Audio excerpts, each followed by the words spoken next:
All right, so I think I jinxed myself in the last video. The last video was the 4-year update on the truck, and talks about basically how good it's been to me and things that have gone wrong, which is very minimal. But a couple weeks after we made that video, I started to notice that the truck was not getting into gear, or when it would get into gear, RPMs would rev up and it wouldn't go anywhere, and so the gears were slipping, and so I knew something was going on with the transmission. I did some investigation online and kind of figured out that maybe it's possibly that there's a low transmission fluid, and behold the case that it actually was leaking from the transfer case. And so took it to the shop, and let's go over what they did to it.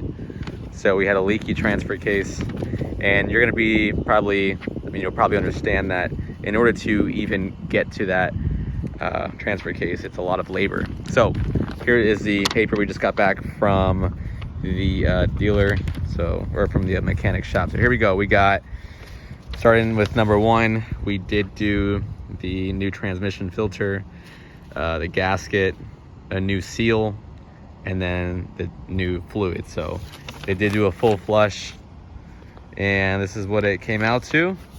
So parts are $397, but labor $975, $1,300 with taxes, $1,511. And you might thinking that's crazy. Well, you really have to think about the labor that goes into it, right? You gotta take the exhaust out, you gotta take the drive shaft out. I mean, to even get to the transmission, it's a ton of labor. And I'm so happy that the actual transmission itself it wasn't failing or anything, it doesn't have to be replaced, because that would cost me $6,000-$7,000 to get that done. So yeah, it's just part of, the truck's got 116,000 miles. Things are just gonna start to happen on it.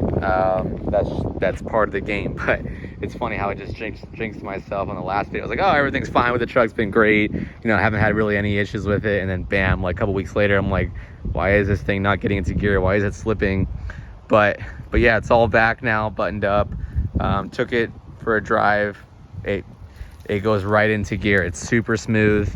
What was happening is I would be driving and it would like jolt back, like when I would get into gear, or it wouldn't get into gear at all, and I'd be pressing on the gas pedal and it wouldn't go anywhere, or it would rev up and then eventually like it would go. And so it was getting pretty dangerous to drive, and I was like, you know what, let's take this thing in. But it's all back. Just a local mechanic shop that had good reviews online, and basically I was like, let's get her done, And so yeah, so that's what's been going on the truck. Now I do still have that issue with the I guess it's just the battery is not getting power correctly. So figure out there's a bunch of little things that could be wrong with it, but the battery just doesn't want to get a full charge, and so sometimes it's hard to start up, and it gave me like a little light that says charging service now. But yeah, that came up. So, but it started right up super quick when I started it up just now. So we'll give it a couple days and see if it has a hard time starting, and then we'll go ahead and we'll take it in as well to do that part. But we did do an oil change on it too. We did the 5W30 Motorcraft oil, got a new oil filter, just a regular maintenance. It was due anyway, so I was able to get the oil done. I was able to get the new transfer case seal, and literally flushed out, new fluid and everything. Next, I have to do the cabin filter and the air filter, just the general maintenance stuff. The tires are looking pretty. The fronts are good. Those are the Kenda Cleaver RTs. They've been on for like a year and a half now. They're pretty good. These tires are wearing pretty good on the back. These have been on for over 2 years now. But yeah, they're wearing pretty good. I couldn't rotate them because they're so worn in the back. And then this tire over here is just the general grabber. It's actually doing really good. And so when those are going to be replaced, I'm going to go with the Kenda Cleavers as well. So I actually have 3 different tires on this truck, but I've been running with these Kendas, and these are really nice. I want to rotate them, but I don't want to get new tires yet because I don't really need to for at least until the end of the year. But yeah, so that's the next general maintenance thing. The truck's super dirty, needs to get a wash.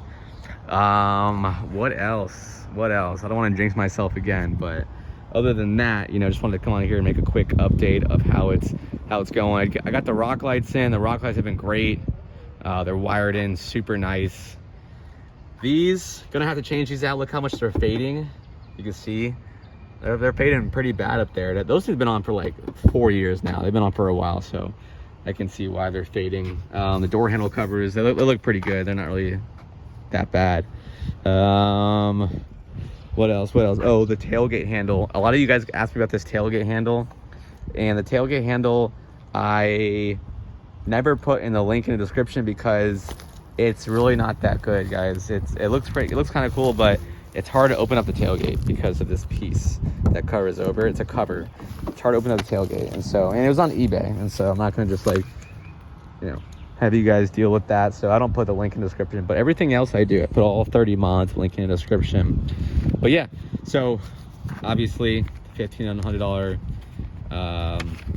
you know, maintenance, you know, but you know, it all goes to my accountant at the end of the year, because obviously this YouTube channel does create income for me as well. So I do depreciate the truck quite a lot. All the mods I do can be a tax write-off, right? Because it's for a business purpose, so it all goes into effect. But yeah, it would have costed probably a lot less if it was a car. But you know, the truck is bigger, the parts are bigger, the labor is harder. You know, it's gonna take longer. Kind of adds up at the end of the day.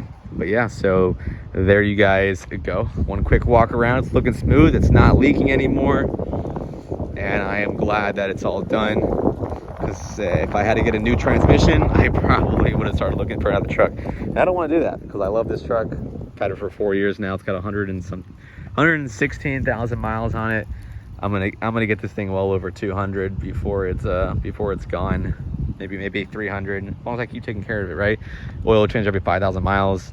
Oil filter, cabin filter, all the fluids be changed. You know what's crazy? Ford offers me every time to change my brake fluid. I've never changed a brake fluid. You know, it's funny, my family, they've had many cars over 200, 300,000 miles.